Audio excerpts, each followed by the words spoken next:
Alhamdulillahirabbil alamin. Wassalatu wassalamu ala asyrafil anbiya'i wal mursalin wa ala alihi wa sahbihi ajmain. Amma ba'du. Ibu-ibu, Bu Vera, alhamdulillah saya deg-degan ya. Rupanya sudah 1 tahun ya. Waduh, saya yang salah itu berarti. Masa tidak silaturahim selama setahun ya. Tapi alhamdulillah tadi juga sudah jumpa mama di kamar, subhanallah ya. Banyak kemajuan, alhamdulillah. Itu contoh orang tua kita yang penuh semangat ya. Bu, itu jimat Bu, disayang-sayangnya. Ya, baik ibu-ibu yang dirahmati Allah, alhamdulillah, apa kabar? Baik ya, alhamdulillah ya. Alhamdulillah Ramadan penuh berkah, Ramadan selalu membuat kita gembira ya.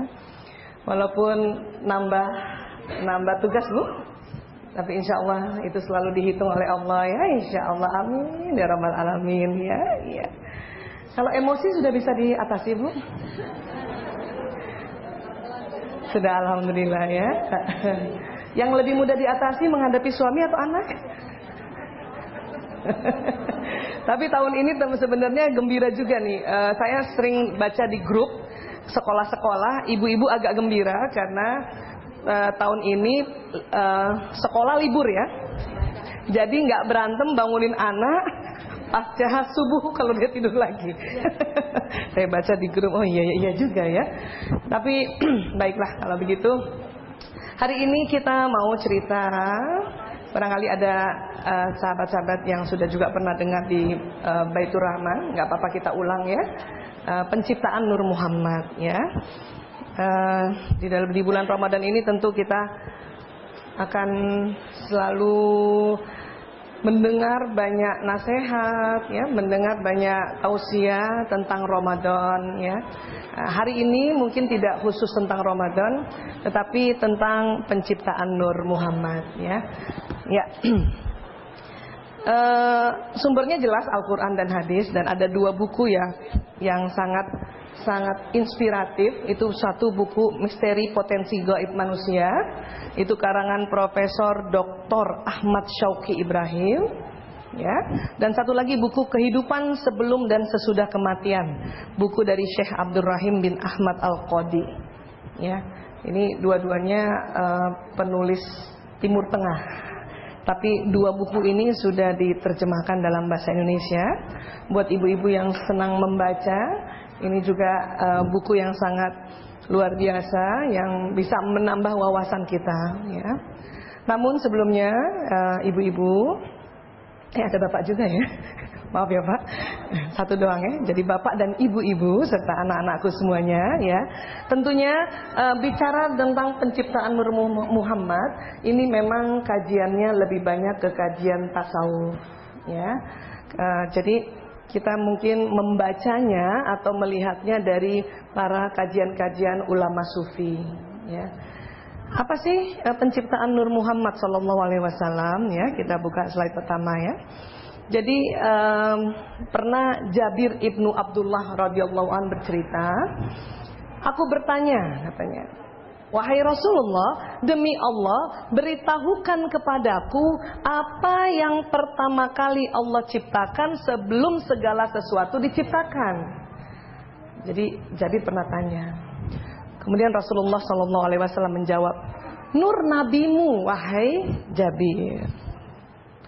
Cahaya itu pun berputar-putar sesuai takdir yang Allah kehendaki. Pada saat itu belum ada lauh ataupun kolam, belum ada juga surga, neraka, malaikat, juga belum ada bumi, matahari, bulan, jin dan manusia. Ya. Makanya mohon maaf sekali, ini memang kajiannya lebih ke ranah tasawuf ya. Tetapi saya sangat yakin, insya Allah keyakinan ini betul. Kalau ini disampaikan di Rumil ya, sudah bisa diterima ya, insya Allah. Kemudian dalam kitab Ahkam karangan Ibnu Qattan dicantumkan bahwa Nabi SAW bersabda, aku adalah cahaya di hadapan Tuhanku sebelum Adam diciptakan. Makanya ini tidak disiarkan secara umum. Khawatir nanti membingungkan ya kan? Nanti tentu anak-anak langsung bilang, yang benar mana duluan nih, Adam apa Nur Muhammad, yang gitu. Kalau manusia, yang duluan diciptakan adalah Nabi Adam alaihissalam. Tapi sebelum semuanya, yang diciptakan adalah Nur Muhammad atau cahayanya. Ya. Kenapa saya mau cerita ini? Karena ini erat kaitannya dengan teknologi zaman sekarang. Dan saya berharap teknologi zaman sekarang jangan membuat kita terpesona dengan teknologi itu.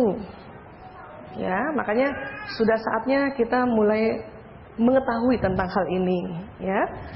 Lanjut. Kemudian para ulama-ulama mencari bukti-bukti sebesar apa nurnya Rasulullah itu, atau sebesar apa cahayanya seorang Nabi Muhammad sallallahu alaihi wasallam itu. Ya. Dinyatakan dalam As-Sirah Nabawiyah karangan Ibnu Hisham bahwa Ibunda Aminah binti Wahab ketika sedang mengandung Nabi sallallahu alaihi wasallam, dia berkata bahwa dari dalam perutnya keluar cahaya yang dengannya dia bisa melihat negeri Syam. Wah. Ada yang hamil nggak Bu sekarang? Alhamdulillah. Pantas Ibu lebih bercahaya dari kami. Orang hamil itu lebih bercahaya karena cahayanya datang dari diri dan dari janinnya. Dan doanya lebih kencang loh Bu. Doakan kami ya Bu. Ada yang masih mau hamil lagi? Supaya doanya kencang, Bu Vera? Oh enggak. Ibu saum? Alhamdulillah. Bayangkan sudah hamil saum. Ya, itu nggak saum aja orang hamil bercahaya, apalagi plus saum. Apalagi kalau umurnya sudah mulai ya 40 ke atas. Wah, mantep tuh. Jadi masih boleh yang 40 tahun ke atas hamil. Itu boleh kita pegang tangannya langsung, Bu, doakan anak saya ya. Anak saya SBMPTN belum selesai. Ya, itu boleh begitu ya. Ini kisahnya malah, jadi waktu Rasulullah di dalam kandungan ibunya, dari cahaya yang janin ini, Ibunda Aminah bisa melihat negeri Syam. Jauh itu negeri Syam itu. Sekarang namanya apa negeri Syam? Syria, betul. Betul. Negeri Syam dulu tuh negeri metropolitan Bu. Mallnya udah banyak dulu tuh. Ya, karena Rasulullah dan kafilah-kafilah di Arab Saudi itu, atau khususnya Mekah Madinah, belanjanya kemana? Pulaannya kemana? Negeri Syam. Nanti mereka jualan di Mekah dan Madinah, ya. Kemudian Ibunda Aminah bercerita, aku mengandungnya tanpa mengalami kesulitan sampai aku melahirkannya. Ketika dia keluar dari rahimku, ada cahaya keluar bersamanya yang menerangi ujung timur hingga ujung barat. Ya, Rasulullah lahir langsung cahayanya itu ujung timur sama ujung barat. Ini kata Ibunda Aminah. Ya, tentunya orang-orang selalu akan mencari lagi ya sanad yang diceritakan bukan dari ibunya. Karena rata-rata kita kalau ngomongin anak, bangga nggak Bu? Jelas, ya. Maka dicari lagi, betul nggak sih Muhammad itu mengeluarkan cahaya? Ya. Lanjut. Nah ini ya, ini Mekah ke Syria tuh negeri Syam tuh, jauh bener ya. Mekah sekitar sini nih Bu. Maaf. Lupa ya jadi artis. Ya, wah ini bisa di sini terus jadinya. Ya baik, ya itu lihat itu Syam di sana ya, luar biasa ya. Lanjut lagi, ada poin terus ada ya? Nggak ada, nggak apa-apa lah ya. Kemudian ya dari Utsman ibnu Abu Ash menuturkan ibuku bercerita kepadaku bahwa dia menyaksikan Aminah binti Wahab melahirkan Nabi Muhammad SAW pada malam kelahirannya. Lalu dia berkata, yang kulihat di rumah itu cuma cahaya. Ya, subhanallah ya. Kemudian ada lagi ya yang didapat dari bidan Rasulullah itu Ibu Asy-Syifa, ibunya Abdurrahman bin Auf ya. Beliau bercerita bahwa cahaya memancar dari tubuh Rasulullah SAW dan menerangi semua istana di Syam. Lahir cahayanya sampai ke negeri Syam. Kira-kira masih ada nggak bayi kayak gitu? Udah nggak ada, Bu, mentok sudah. Ya Rasulullah nampaknya, ya, iya. Bayangkan lahir. Ini dua orang yang bercerita berbeda dari Ibu Asy-Syifa, ibunya Abdurrahman bin Auf, dan ibunya Utsman bin Abu Ash. Ya, mereka semua adalah sahabat-sahabat Rasulullah SAW. Ya, lanjut lagi. Dalam riwayat Abu Hurairah dinyatakan bahwa seorang sahabat bertanya. Kita jelas kalau yang nanti menyampaikan Abu Hurairah kesohihannya lebih kita percaya ya. Wahai Rasulullah, kapankah engkau diangkat jadi nabi? Kemudian Rasulullah menjawab, ketika Adam masih antara roh dan raga. Jadi bayangkan Rasulullah diangkat jadi nabi sebelum Adam diciptakan. Tapi di sini redaksi hadis itu bukan diangkat menjadi rasul, karena waktu diangkat menjadi rasul setelah menjadi manusia yang diturunkan di Mekah. Tapi waktu diangkat jadi nabi, rupanya sudah duluan. Ya, kapan? Ketika Adam masih antara roh dan raga. Ya. Lanjut lagi. Allah Subhanahu wa taala memberi nama nabinya Muhammad tak kala beliau masih berupa cahaya. Makanya kalau dalam kisah pada saat Ibunda Aminah sudah mau mendekati kelahiran, beliau bermimpi ya untuk memberi nama bayinya Muhammad. Bahkan kakek dari Rasulullah ya, Abdul Muthalib juga begitu. Ya kan? Muhammad artinya apa, Bu? Muhammad artinya apa? Yang terpuji. Ada yang nama anaknya Muhammad? Saya juga pakai, Bu. Pakai ya, Bu? Tapi tolong tetap panggilannya Muhammad, jangan Mama. Itu sudah berubah nanti namanya artinya. Muhammad yang terpuji gitu. Kalau Mamat waduh nggak tahu deh. Ya, kita sering sekali memanggil nama indah kemudian disingkat karena terbiasa dengan budaya itu, sehingga nanti artinya berubah. Padahal Muhammad itu nama yang sangat terpuji, ya. Kadang dipakai untuk di awalnya, ya, itu udah indah sekali. Bahkan sebetulnya bagus sekali kalau dipanggilnya yang di awal itu gitu, ya. Ya. Kemudian Allah Subhanahu wa taala memberitahukan kepada orang-orang mukmin bahwa telah datang kepada mereka nur kenabian dari Allah sebelum Al-Qur'an diturunkan, ya. Ini tersirat di surat Al-Maidah ayat 15. Memang Quran itu luar biasa ya, Bapak Ibu ya, dan adik-adik dan anak-anak ya. Bisa ditafsirkan dengan level-level tertentu.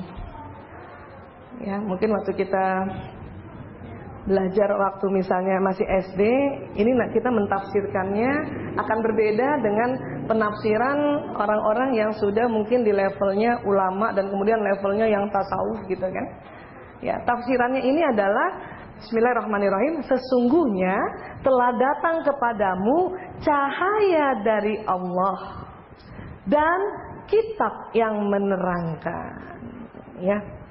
Kalau ulama sufi yang membahas ini, mereka menerjemahkan telah datang kepadamu cahaya dari Allah, nur dari Allah, dan kitab yang menerangkan.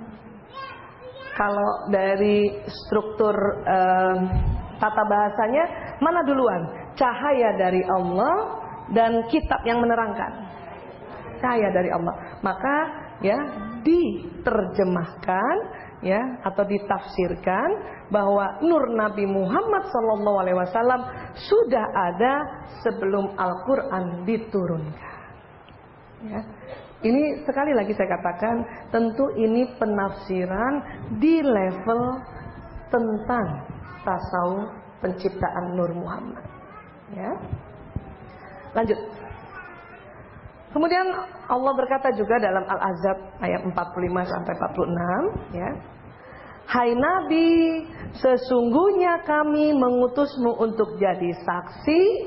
Jadi saksi ya, Bu. Dan pembawa kabar gembira, pemberi peringatan, dan untuk jadi penyeru kepada agama Allah dengan seizinnya. Dan satu lagi, untuk jadi pelita yang bercahaya. Berarti tugasnya berapa Nabi Muhammad, Bu? 5. Pertama untuk menjadi saksi, ya. Saksi apa saja? Saksi tentang keesaan Allah, saksi tentang ya betapa luar biasanya Allah menciptakan alam semesta. Itu saksinya Rasulullah. Ya. Kemudian pembawa kabar gembira, pembawa kabar peringatan, pemberi peringatan, menjadi penyeru kepada agama Allah dengan seizinnya, dan satu lagi jadi apa? Pelita yang bercahaya. Dulu kalau kita baca ini, Rasulullah pelita yang bercahaya. Apa ya maksudnya gitu ya? Waktu baca sirahnya saja, itu belum cerita tentang nurnya saja, Rasulullah itu pelita yang bercahaya. Bayangkan, ada saat itu beliau lahir di kaum yang, ini nih cerita yang paling populer aja deh, di kaum yang anak perempuan diapain, Bu? Iya, ada dibunuh baru lahir, ada yang dibunuh 5 tahun. Jadi ada anak perempuan itu biasanya di sana di zaman jahiliyah itu sengaja nggak dibunuh dulu. Kenapa? Berharap ada yang pek mantu, gitu. Jadi ada yang baru usia 4 tahun, kemudian ada yang booking gitu kan. Ini jadi mantu saya nanti ya, kalau dia sudah haid gitu. Tapi kalau sampai umur 5 atau 6 tahun, ada orang tua yang juga agak mundur-mundurin dikit ya. Mudah-mudahan 5 tahun setengah ada yang pek mantu gitu. Ya sampai 6. Tapi patokannya setelah 6 tahun tidak ada yang meminangnya, maka dibunuh, dikubur hidup, ya. Dipakaikan baju yang terindah, diberikan mainan yang terbaik. Tapi bapaknya sudah menyiapkan lubang di padang pasir, dibawa Allah ke padang pasir, main. Menjelang maghrib didorong oleh ayahnya sendiri, ditimbun. Kemudian Rasulullah datang dengan anak perempuannya banyak banget dan tidak melakukan itu. Itu sudah pelita itu, sudah pencerahan namanya. Kalau kita misalnya menafsirkan bahwa Rasulullah itu pelita yang bercahaya, baru dari kisah itu saja sudah pelita gitu. Tetapi ditafsirkan lagi di sini bahwa Nabi Muhammad itu cahaya, betul-betul memang cahaya yang sinarnya itu tidak ada yang membandingkan, ya. Karena apa? Ibu tahu pelita nggak, Ibu? Masih ada nggak sih? Ibu kebayangnya pelita kayak apa, Bu? Petromax? Ya, Bu. Minyak tanah gitu ya. Iya. Kayak apa pelita itu? Bersinar nggak? Dia pelita itu bersinar plus bercahaya. Ya. Udah gitu ya, terus bercahaya. Gitu. Makanya disebutnya pelita. Kalau ini berapa ini? Hah? Bersinar. Mentok nggak cahayanya? Kesana nggak? Ya. Tapi kalau pelita tuh sudahlah bersinar, dia bercahaya. Jadi Rasulullah dianggap seperti itu karena memang kalau kita simpulkan bahwa semua alam semesta termasuk kita, ya, termasuk Lauh Mahfuz itu diciptakan dari Allah, dari nurnya, ya, cahayanya Rasulullah. Baru cahayanya aja gitu. Kan luar biasa ya. Lanjut. Kemudian juga dikisahkan ya, walau alam bisawab, tapi ini yang sudah kaji para ulama. Kayaknya kita udah gak mampu lagi untuk kita terima saja dulu saringan dari kajian ini. Kenapa? Untuk ya menambah wawasan ya. Jadi Allah menciptakan pohon keyakinan, syajaratul yakin. Kemudian sebetulnya Allah sudah menciptakan duluan Nur Muhammad, baru kemudian menciptakan syajaratul yakin. Kemudian Nur Muhammad diletakkan ya di antara tirai dari mutiara putih gitu. Ibu kebayang nggak kalau dibilang tirai mutiara putih? Kayak apa?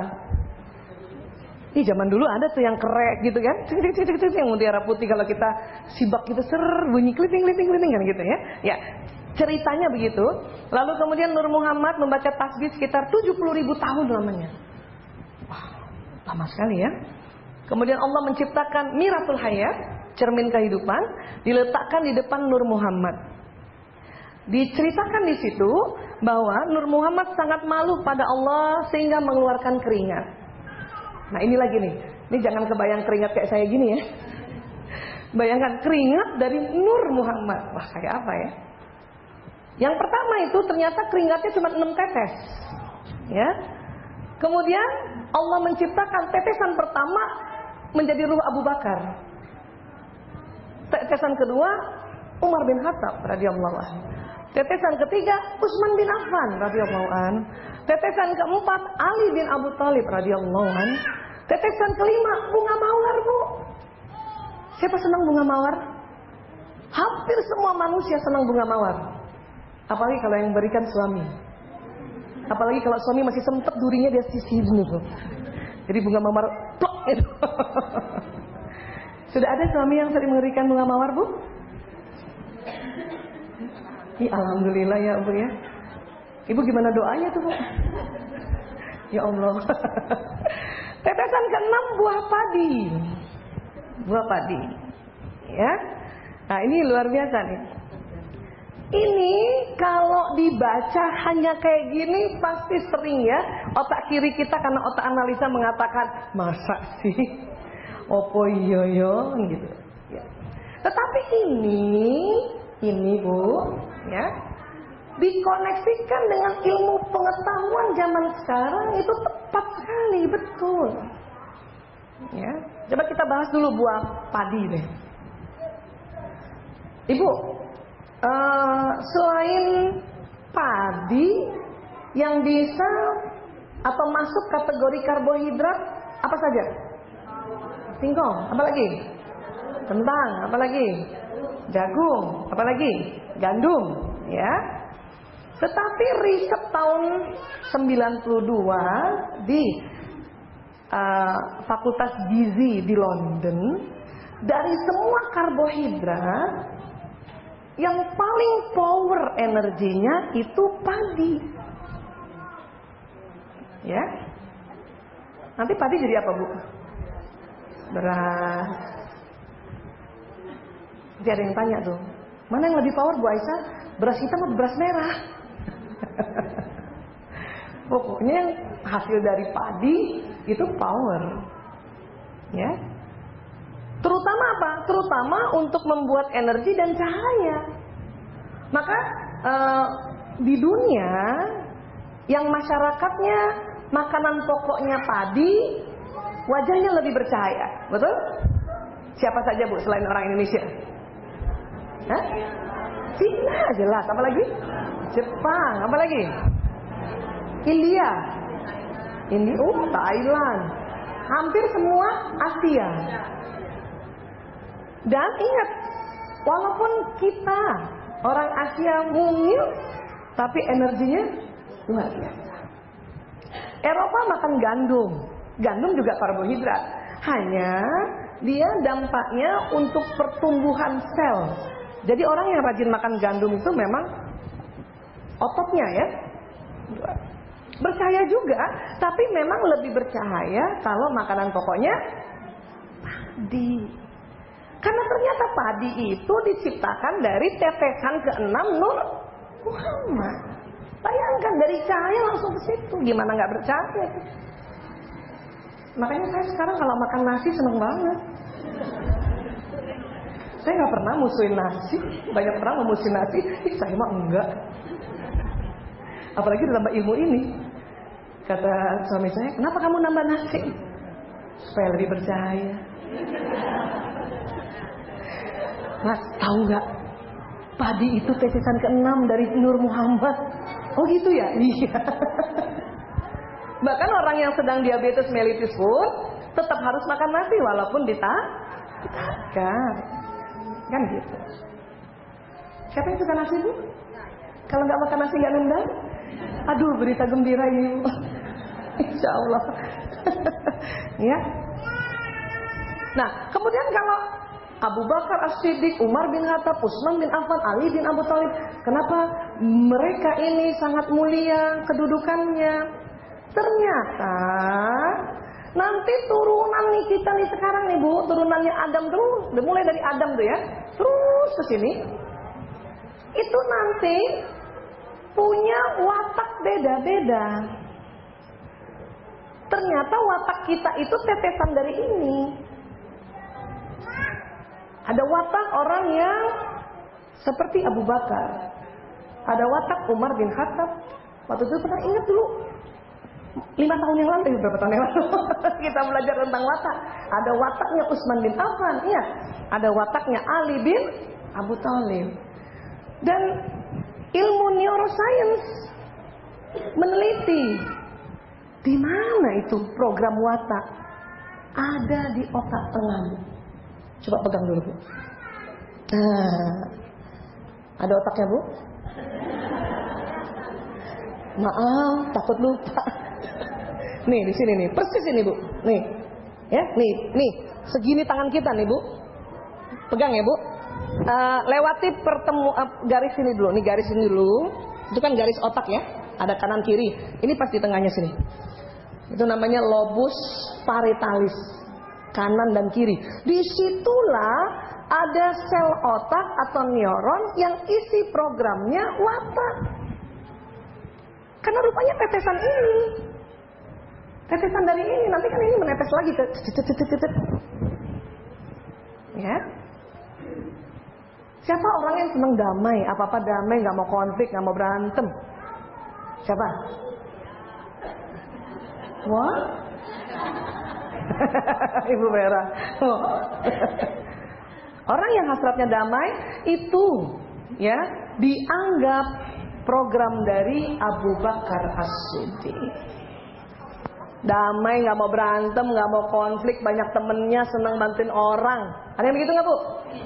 Tapi pas dia punya acara nggak ada yang bantu, karena pakai nyuruh, ya? Itulah orang damai. Maka Abu Bakar itulah yang selalu menemani Rasulullah sampai kapanpun, ya. Di Gua Hira aja digigit ular aja nggak mau. Ya. Nah orang damai itu gitu, terdiam nggak mau ngomong. Seneng nggak seneng, susah nggak susah, pokoknya peace. Dulu kita pernah cerita ya, mau tahu orang damai gampang. Ajak-ajak ke restoran, pilihkan menu, tanya mau makan apa, jawabnya, nah, cakep. Itulah orang damai. Itulah watak Abu Bakar As-Siddiq. Ya, ada Bu orang damai sini, Bu? Kerasa nggak, Bu? Pokoknya itu aja patokannya deh. Setiap diajak makan terserah. Kenapa? Orang damai cepat bersyukur. Dalam hatinya udah syukur ditraktir. Masa aku yang milih? Ya, itu orang damai itu. Jarang marah. Makanya cepat lobet. Nyender dikit tidur. Subhanallah damai banget gitu. Bukan malas, bukan, damai banget. Karena di sini tuh hasratnya damai. Mungkin orang yang menamakan malas, bukan damai, cuman terlalu ekstrim. Jadi dinamakan orang malas gitu kan? Enggak, itu damai. Maka orang damai ini tidurnya harus lebih banyak sedikit dari watak lain. Kenapa? Energinya habis untuk handle perasaannya. Karena dia selalu bilang damai, damai, marah no, damai yes, marah no, damai yes, gue. Ya. Makanya kalau naik mobil yang panjang jalannya subhanallah. Bu, oh subhanallah udah damai. Ke tempat kedamaian. Ya. Jadi itu sudah dari sana. Itu tetesan dari ini semua. Ya. Lah kalau Umar bin Khattab udah jelas dong. Kira-kira wataknya? Iya, berani, tegas. Tapi belajarnya begini, di dalam ilmu psikologi tentang watak, model yang Umar bin Khattab itu adalah watak yang hasratnya senang mengatur. Jadi dia ada lead di situ.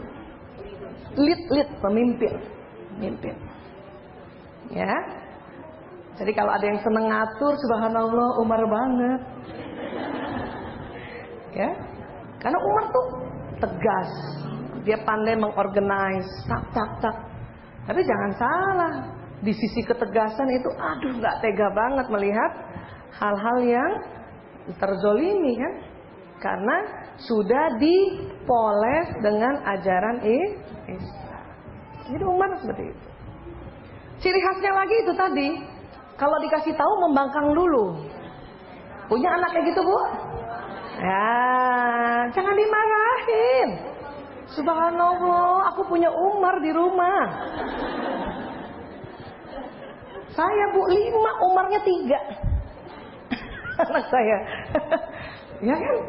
Kalau Umar ketemu Umar gimana kira-kira? Cakep. Terpaksa ibunya tarik nafas.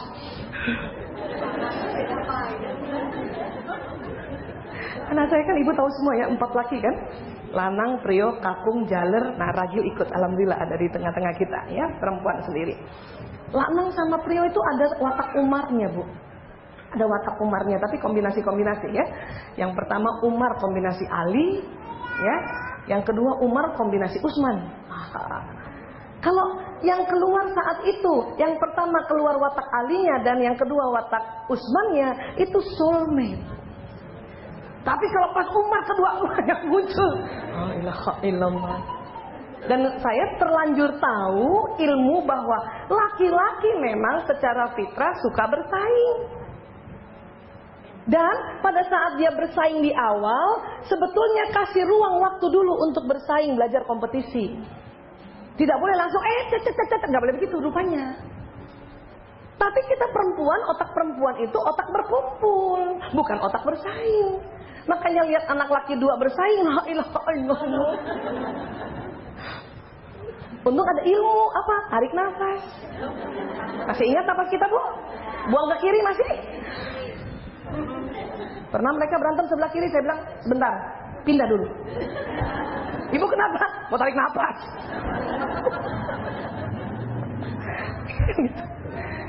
Berantem kadang mereka, tetapi kata para ahli, biarkan kasih ruang waktu dulu. Untuk apa? Belajar kompetisi. Supaya apa? Pada saat nanti, saat usia dia bekerja, dia kuat kompetisi, nggak cengeng.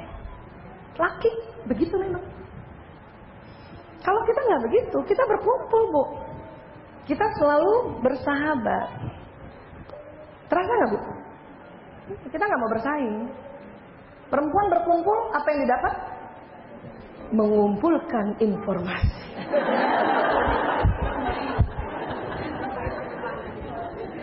Ada yang informasi utama, mungkin karena ada nasihat ya, mungkin ada tausiah, ada informasi sekunder, dan informasi tambahan, note di bawah. Apa informasinya, Bu? Subhanallah, macam-macam. Mulai dari sandang, pangan, dan papan juga. Ya Allah, Jeng, keren banget kudungnya. Ibu mau? Nanti aku kasih ya, asik. Itu kan kita kumpulkan. Nggak kayak laki-laki. Laki-laki memang bersaing. Makanya laki-laki itu lebih seneng rapat, meeting, karena itu bersaing. Bersaing konsep, bersaing ide. Maka dipaksa oleh Allah Jumat kumpul untuk dengar nasihat. Kalau kita nggak usah disuruh. Subhanallah, tiap hari hari taklimnya. Foto aja berkumpul. Nggak ada yang mau di pinggir, takut di cropping. Semua ke tengah, gaya duyung dah. Itu kita perempuan memang senang berkumpul, ya. Jadi kalau kita juga sudah tahu tentang watak tuh enak juga gitu. Kapan dipisahkan kalau anak laki sedang bersaing? Apabila kata-katanya sudah tidak indah lagi. Satu, atau sudah mulai ada gelagat mau saling memukul, baru kita ada apa? Kalian boleh bersaing karena kalian laki banget, ya. Yang nggak boleh apa? Memukul dan berkata-kata jelek. Diam deh mereka. Tapi mereka senang dikasih ruang dan waktu untuk dulu bersaing. Begitu pemimpin memang bersaing. Bayangkan kalau mereka memang sudahlah laki-laki sifatnya Umar. Tetapi kalau misalnya yang satu sifatnya Umar, yang satu sifatnya Abu Bakar, kira-kira siapa yang mengalah? Jelas. Tapi tetap di awalnya ada persaingan. Pasti, kasih saja ruang waktu. Ya, kasih saja ruang waktu, enggak. Ya. Baik. Utsman bin Affan, masih ingat watak Utsman bin Affan? Ini pemikir, rapi, teliti, hasratnya sempurna. Lakukan semuanya dengan benar. Ada yang seperti itu, Bu? Dia selalu berharap melakukan dengan perfect. Kalau ekstrim baru namanya perfeksionis. Ya, ada Bu yang kayak gini, Bu? Coba buka dompetnya semua. Siapa yang rapi 10.000 sama 10.000, 5.000 sama 5.000, 2.000 sama 2.000? Kepala pahlawan hadap kanan-kanan semua mana?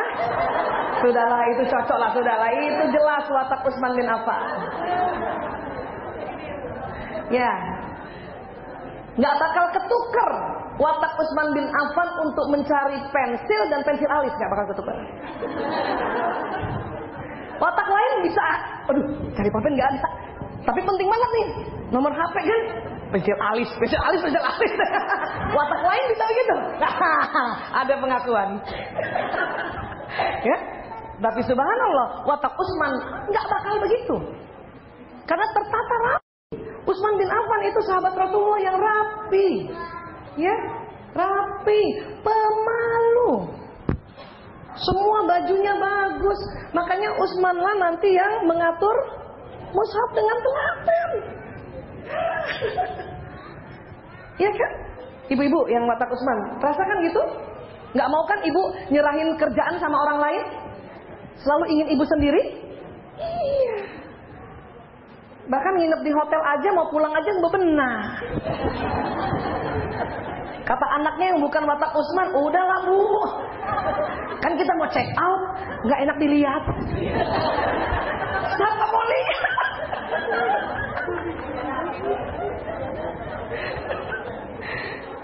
Kata room boy-nya, emang itu tugas saya Bu. Dia juga nggak tahu siapa yang tinggal di sini tadi malam. Tapi memang itulah watak, tuntunan karena udah petesannya begitu. Ya. Ada yang mau surprise sendiri. Mau sendiri. Karena memang nih di lobus paritalisnya watak Utsman memang sudah ada program Utsman bin Affan. Hati-hati, rapi, detail, sempurna. Dan ciri khasnya pemikir. Semuanya dipikirin. Makanya setiap pindah kamar nggak bisa tidur 2 malam. Ya Bu, siapa begitu? Kecuali bawa spray sendiri. Kalau udah pilih satu tempat, misalnya pergi keluar kota, hotelnya sudah itu saja, sudah itu aja. Karena dia sudah yakin tempat itu bersih, tempat itu aman. Karena pemikir, apa-apa dipikirin. Ya, yang lain udah tidur dia mikir, bersih nggak sih laundrynya nih? Sampai laundry dipikirin. Ada yang pernah mati nggak ya di kamar ini? Masya Allah. memang begitu, bukan dibuat-buat itu program. Justru kalau kita menolak makin kacau di kepala. Terima saja, langsung ketawa, subhanallah. Saya Usman banget. Terima. Ini karunia, terima aja. Ya, terima saja. Ya, itu Usman bin Affan begitu. Dulu pernah saya kasih contoh apa coba? Masih ingat ya, Bu? Pencet pasta gigi dari bawah. Masih ingat? Yang lain mungkin bisa, tapi belajar. Saya punya anak tipe Usman nomor 3 tuh, Bu. Ngetesnya gampang. Waktu umur 3 tahun nih, ya, sudah mulai bisa sikat gigi sendiri, kasih aja odol atu-atu. Ya. Nah, watak Umar tengah semua ada tuh. Tekan. Pas anak yang watak Usman, saya tidak ajarin, Bu, dari bawah. Nggak diajarin. Kenapa? Sudah ada programnya. Lakukan dengan benar. Jadi saya langsung ketawa. Benar itu ada di kepala. Nggak usah diajarin. Watak Umar saya ajarin memang dari bawah ya, Nak. Ya, Bu. Cuman 1 hari itu, besok tengah lagi. Bukan lupa, bukan apa. Wataknya adalah cepat.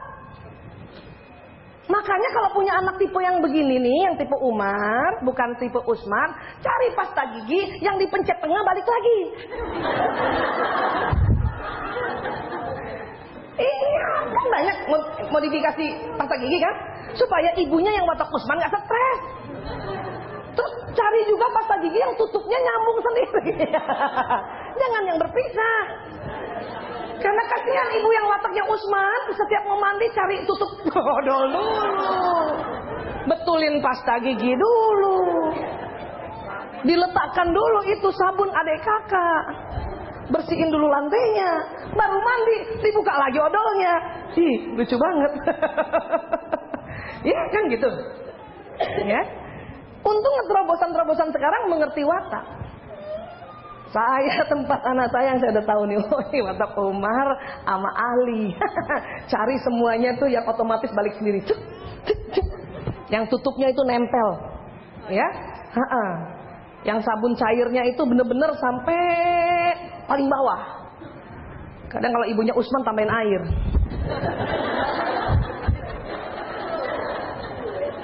Siapa tuh? Bukan belajar loh. Ada juga watak belajar. Kalau saya belajar, ya. Tapi ada yang dari kecil tuh nggak tahu, nggak ada yang ngajarin, nggak pernah ikut John Robert Power segala. Kok dia tahu sabun habis dikasih air kocok-kocok.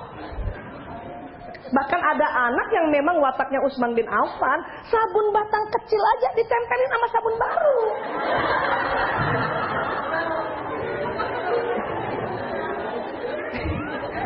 Iya nggak sih? Itu nggak pakai diajarin. Seneng nggak, Bu, kalau punya anak watak Usman? Hampir semua guru, semua orang tua pengen banget anaknya watak yang ini nih. Kenapa? Kenapa kira-kira? Rapi, detail, teratur. Tetapi kalau terlalu ekstrim apa? Depresi. Kenapa? Karena merasa orang lain gak ada yang rapi serapi aku. Iya kan? Iya. Anak yang watak Usman itu selalu punya target, Bu. Matematika target 10. Dapat 8 aja nangis. Datang watak yang satu lagi yang damai kan. Kenapa kamu nangis? Aku cuma dapat 8. Ya Allah. Aku 6 aja gak nangis. Karena damai. Orang damai cepat bersyukur. Iyalah. Maka orang damai juga bingung lihat watak ini pemikir yang perfect. Bunda, kok dia 8 nangis? Ya, anak saya yang ketiga tuh dapat jelek nangis. Sementara yang keempat santai banget. Gak apa-apa lagi Mas Kakung, ada pekan ulangan kedua. Tapi kan ini dihitung nanti, dijumlahin, dibagi. Gak apa-apa, ada belas kasihan guru.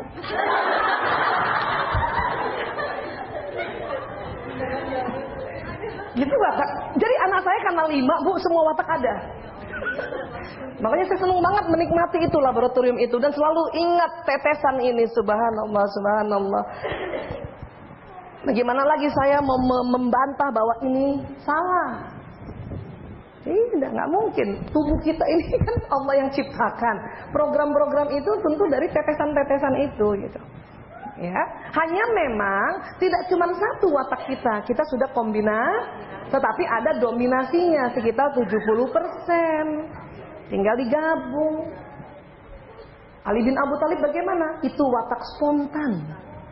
Selalu gembira. Itulah, ya, sahabat Ali. Makanya yang cepat masuk Islam siapa? Asli. Masih kecil diajak Rasulullah, masuk Islam yuk aja deh. Spontan. Ya. Ibu ada yang begitu nggak? Kalau temennya ke Bali yuk. Besok dia mikir, kenapa aku bilang yuk ya? Padahal udah janji sama yang lain, ya Allah. Nah, ya itu watak spontan, itu tercermin dari tetesan Ali bin Abu Thalib gitu. Ya. Tapi kan waktu Ali mungkin nggak seperti kita begini naifnya. Ya. Watak Ali itu watak gembira, senang, gembira, banyak temannya, ya, senang kumpul. Kalau perlu pergi rame-rame, ajak temannya semua, gitu.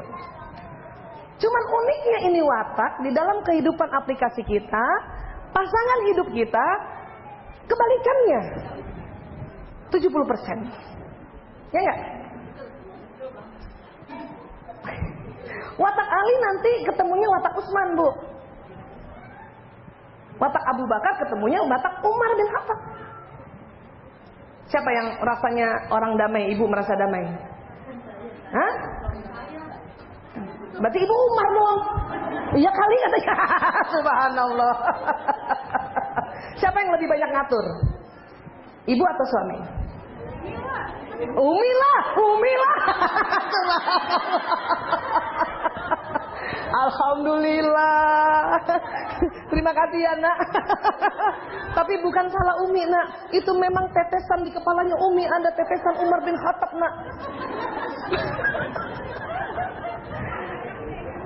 Lucunya kita sang istri yang watak Umar tentu biasanya dapat pasangannya 80% Abu Bakar yang damai, dan selalu jawabannya terserah Umi. Abi, nanti kan kita begini. Menurut Abi gimana? Nanyanya begini sih. Nah kata Abinya terserah Umi. Abi jangan gitu dong, semua Umi. Kalau dalam hatinya yes. Iya. Karena tipe kita, tipe lead, ya, tipe pengatur, tipe pemimpin, nggak mau dipimpin. Cuman karena kita santun, karena belajar konsep Islam, pelajaran itu di sini, depan sini. Pegang dulu jidatnya Bu, ada Bu. Nah, yang di sini udah ada dari sononya. Yang di sini itulah yang kita masukkan pelajaran dalam kajian-kajian. Suami itu qawwamuna 'alan nisa. Makanya biar kata dia damai, tapi itulah nanti pahala tercatat. Hebat. Istri yang bentuknya Umar bisa taat pada suami bentuk Abu Bakar. Itu mengalir dia punya pahala. Walaupun sampai gini-gini juga sih. Lama deh. Untung di otak kita ada lagi tuntunan. Segera baca istighfar kalau sadar. Astagfirullah. Itulah keterkaitan antara program watak kita yang di sini plus dengan yang kita pelajari yang masuk di otak intelektual di frontal. Itu yang namanya membentuk karakter, mengukir karakter. Watak ini semua watak Allah yang kasih, kemudian kita ukir. Menjadi apa? Abu Bakar yang tawadu, Umar bin Khattab yang tawadu, ya, Utsman yang tawadu, Ali yang tawadu. Kan gitu. Itulah interaksi antara apa yang kita pelajari di mana saja pada saat, ya, termasuk di Rumil ini, itu nanti masuknya di sini, Bu. Ya. Nanti dikaitkan sama di sini gitu. Katakanlah misalnya kita belajar tentang, ya, senyum. Tabassumuka fi wajhi akhika shadaqah. Itu kan hadisnya, ya. Kita belajar masuk di sini. Kira-kira siapa yang lebih cepat tersenyum dari watak yang ada di sini? Abu Bakar, Umar, Utsman atau Ali? Yang mana? Ali. Berikutnya? Abu Bakar.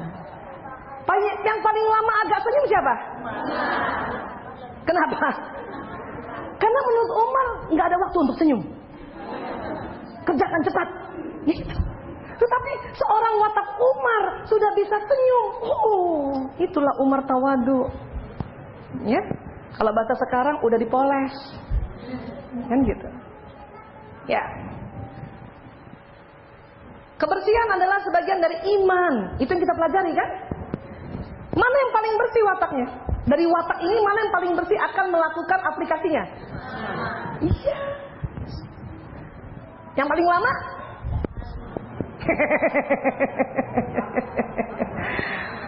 Siapa yang kalau ambil baju di lemari yang di tengah, ya, angkat dulu baru tarik?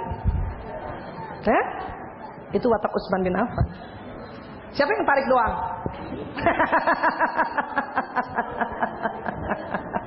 Itu watak spontan. Kudung juga. Siapa yang pakai kudung nggak apa-apa deh, biar nggak setrika, yang penting warnanya cerah. Siapa yang harus disetrika dulu? Sampai nggak boleh ada. Itu Utsman. Makanya watak Utsman bin Affan kalau belajar tentang kerapihan, kebersihan, itu seneng banget, udah cocok banget sama otak gue. Tapi pada watak yang lain, katakanlah watak Ali dan Umar, bahkan Abu Bakar, dia mau belajar kerapihan, itu mungkin walau alam bisawab, ya, pahalanya lebih banyak. Kenapa? Karena melakukan sesuatu yang lebih berat. Karena semua watak akan juga setiap nanti konsep-konsep peraturan dalam Islam, ada yang menemukan mudah saya lakukan, ada yang agak sulit saya lakukan, ada yang entar-entar aja deh ya. Ya bisa. Memaafkan itu sangat mulia dalam Islam. Kira-kira watak mana yang cepat memaafkan? Ya. Yang agak lama memaafkan watak mana? No, Umar itu cepat marah, cepat baik. Yang mana? Utsman bin Affan, watak pemikir. Karena dia apa-apa dipikirin, jadi sakit hatinya lama. Watak ini tuh, Bu, ingat banget siapa orang yang menyakiti hatiku. Kapan, di mana, waktu itu ngomong apa dan bajunya apa, tahu. Makanya untuk, ya, tuntunan bahwa memaafkan itu mulia, memaafkan, dia tahu. Tapi ya Allah, susah banget sih, gitu. Ya, tapi kalau dia sampai bisa, itu effortnya tinggi. Ya, saya bisa memaafkan, tapi saya tidak bisa melupakan. Itu kata mereka. Itu udah TOPBGT tuh. Alhamdulillah, barakallah. Gimana caranya, Bu? Ya itu tadi. Untung ingat taklim. Katanya memaafkan itu lebih mulia, kan gitu. Itulah. Jadi jangan heran kenapa ada pelajaran taklimnya sama, tapi diaplikasikannya beda-beda. Ada orang menit itu juga dilakukan, ada yang minggu depan. Butuh apa? Butuh penguatan. Harus saya ulang-ulang itu bahwa memaafkan adalah mulia, harus ulang-ulang. Untuk saya bisa memaafkan. Jadi bukan tidak bermakna. Bermakna semua, hanya harus ingat ada program watak yang nanti membedakan kita. Inilah dinamisasinya. Bisa paham ya Bu ya? Alhamdulillah. Kalau watak Utsman ngelipet selimut gimana Bu? Gimana Bu? Alhamdulillah. Tuh kan sama walaupun nggak pernah belajar John Robert Power kan? Tuh ujung ke ujung katanya. Kalau yang watak Ali bin Abi Thalib bagaimana kira-kira? Anak saya yang pertama tuh Ali banget ya. Luar biasa, dia perpaduan Ali sama Umar lagi. Nak, lipat selimutnya nak. Nggak usah Bu, ntar malam dipakai lagi. Saya langsung ketawa. Tararana. Sebentar aja, malam ini aja nak. Kenapa? Ayah datang. Emang kenapa? Ibu dimarahin kalau Utsman bebas. Malam ini aja Bu ya. Saya nggak perlu terlalu bertanduk yang mau jadi apa kamu, nggak perlu gitu juga. Karena saya tahu orang yang tipe Ali bin Abi Thalib punya kecerdasan lain lagi. Bukan kecerdasan ketelatenan, tapi apa? Ide yang cemerlang. Kan gitu. Anak saya tuh kadang-kadang saking buru-burunya, ya Allah Bu, atas kotak-kotak bawa garis-garis. Untung sekarang dimaklumi. Tapi laki-laki bayangin, sekolah kedokteran pakai hem kotak-kotak bawanya garis-garis. Walaupun garis-garis agak suram-suram gitu, ya Allah. Kenapa? Karena golnya cepat dan gembira aja lagi Bu. Nggak apa-apa lagi katanya gitu. Insya Allah nak bagus sih. Tapi yang lebih bagus lagi kalau ganti. Oh Ibu, karena watak Ali tidak suka dicela. Kalau mau memberi nasihat pada watak yang tipe spontan itu adalah puji dahulu, ya, baru kasih arahan, kan gitu. Itulah saya bilang bagus sih nak. Dan lebih bagus lagi ganti bawahnya nak. Dia senang ikut. Oh gitu ya Bu? Ya gantilah. Yang mana Bu? Kasih kembang-kembang. Terus kakaknya Ragil tuh namanya Mas Lanang. Dia tuh punya celana kembang-kembang, gak tau beli di mana. Dia kos di Jogja tuh. Di Jogja kan banyak tuh ya kembang-kembang gitu ya. Astagfirullah ya. Saya ketawa saja. Tapi hati-hati, memuji kemudian memberi arahan, ingat ada kata sambungannya. Seringnya kita pakai kata tapi. Bagus sih, tapi nah itu nggak suka, maka ganti dengan dan. Waktu itu juga saya sudah sampaikan, dan. Bunda, ini gimana? Bagus sih. Kalau kita melihat bagus. Cuman kalau kita pakai tapi lagi, anak-anak sudah hafal. Tapi saya belajar itu untuk mengatakan dan. Bu, aku ke rumah temennya. Iya nak. Selama ini kita gimana? Iya nak, tapi jangan pulang malam-malam udah pakai tapi, pakai jangan kan. Bu, aku pulang ya nak. Aku main rumah temen. Iya nak. Dan cepat pulang ya. Asik kan? Jadi dia masuk kepala, dan cepat pulang, dan cepat pulang, dan cepat pulang, dan cepat. Kalau tapi jangan lama-lama, tapi jangan lama-lama, jangan lama-lama. Dulu kan saya pernah cerita, jangan ditangkap oleh otak bawah sadar, artinya silakan, ya. Beres Bu. Insya Allah ya. Ini kita akui kebenarannya karena ilmu psikologi sekarang mendapati fenomena watak ini. Mungkin dia tidak namakan ini karena mungkin waktu menemukan fenomena watak ini, maaf, bukan dari kajian Islam, bukan Muslim, maka dia menamakan dengan nama-nama yang lain. Islam menuntun dengan nama ini. Ya. Kalau pernah buku baca Personality Plus, siapa pernah ikut MW? Pasti punya buku kuning itu, buku sakti itu. Pernah dengar watak koleris, melankolis, flegmatis, sanguinis. Nah, koleris itulah sebetulnya penelitian yang arahnya ke Umar bin Khattab. Melankolis ini yang arahnya ke Utsman bin Affan. Flegmatis ke Abu, sanguinis yang ke Ali bin Abi Thalib. Yang gitu. Jadi ini ada subhanallah ya. Baik, ada mau tanya dulu tentang ini? Watak-watak supaya tambah mantap gitu. Oh gitu. Sampai di rumah lihat semua suaminya ya Bu?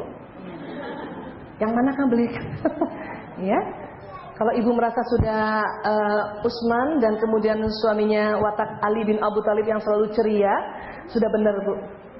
Ya. Sayangilah dia. Karena kadang-kadang istri yang wataknya Utsman kan rapi banget.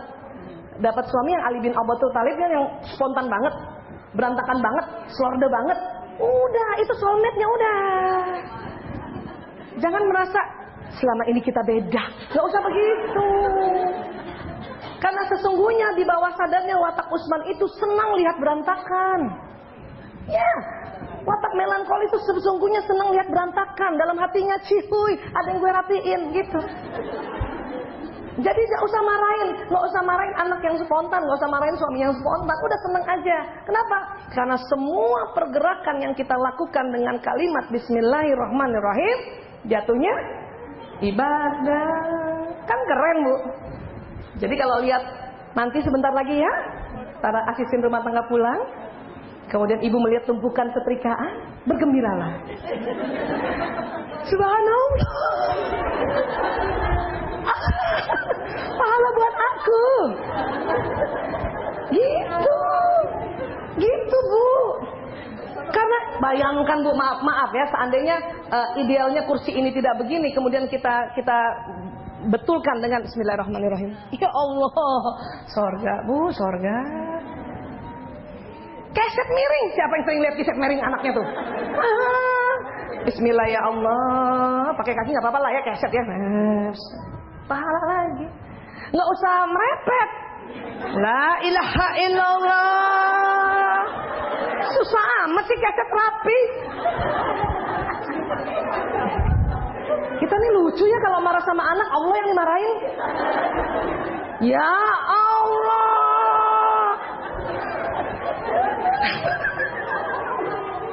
Kata malaikat, ini ibu kenapa? Dia marah sama anaknya, marah sama suaminya, Allah yang diteriak-teriakin. Aduh. Saya tuh latihan untuk betulin sesuatu dengan bismillah tanpa tambahan merepet. Lama tuh latihannya. Pakai tarik nafas Bu.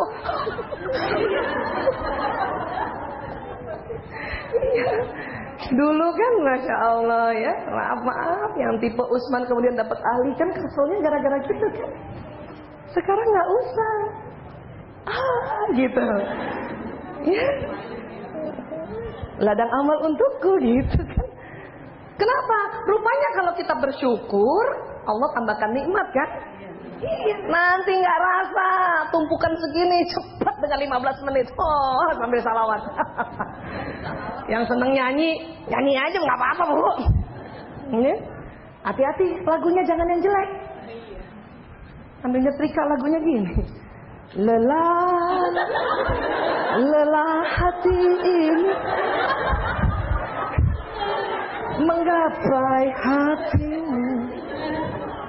Ibu tambah lelah nanti Bu. Kalimatnya bahaya. Ya, jadi cari lagu yang gembira. Suami saya kalau itu aneh ya, laki-laki ya. Kan kita udah pernah belajar, ingat Bu. Otak laki-laki itu korpus kolosumnya lebih tipis. Kalau dia sedang mengerjakan sesuatu di depannya, pendengarannya menurun. Bukan berkurang, menurun. Berkurang itu rusak Bu. Wah, nanti bapak sedih. Menurun. Karena konsen ya. Nah, itu ya. Banyak istri-istri ingin mencari perhatian suaminya, setrikalah sambil nyanyi kan. Tapi lucu, nggak bisa didengar sama mereka Bu. Dan jangan marah, percuma juga. Iya. Saya juga pernah pakai cara begitu. Lagu ke-7 baru noleh. Itu pun udah lagu gembira. Hidup tanpa cinta bagai tamat berbunga. Suami saya nengok begini. Lagu ke-7. Ini kalau nyetrika nih, kalau udah mulai masuk deket-deket Syawal tuh udah deh. Semua dikeluarin. Ya. Jadi jangan marahkan suami. Suami memang tidak dengar. Ya Bu. Dan tidak usah juga gaya-gaya di sampingnya dengan kita bekerja keras, nggak bakal dilihat. Selain memang tidak dengar karena konsentrasi, sudut mata pria itu tidak selebar wanita. Coba tangan ibu gini semua. Lihat jari tengahnya. Fokus di jari tengah. Apakah masih bisa melihat samping kanan kiri? Laki-laki tidak bisa. Baru tahu ya? Nah, kemana aja Bu? Laki-laki tidak bisa. Dia hanya sebatas jempol dan kelingking dia lihat lurus. Itu karena retina matanya. Maka ibu nggak usah terlalu gimana-gimana gitu kalau pengen di samping suami, pengen dilihat ibu gaya-gaya gitu, nggak percuma. Depan mukanya. Makanya saya suka heran. Ya, maaf ya, saya suka aja kalau di tempat restoran. Ya, maaf ada ta'aruf gitu ya, yang perempuannya di samping, yang gimana-gimana gitu. Nggak dilihat. Apalagi udah gurame di depan. Gak usah Bu. Kalau ibu pengen hari itu, malam itu ingin bicara romantis, duduklah di depannya. Antara gurame sama kita ganti-gantian itu.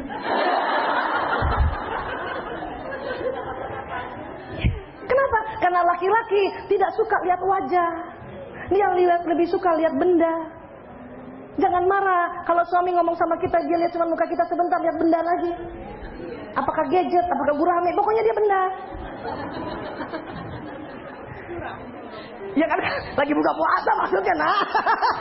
Dipikirin, kok gurame?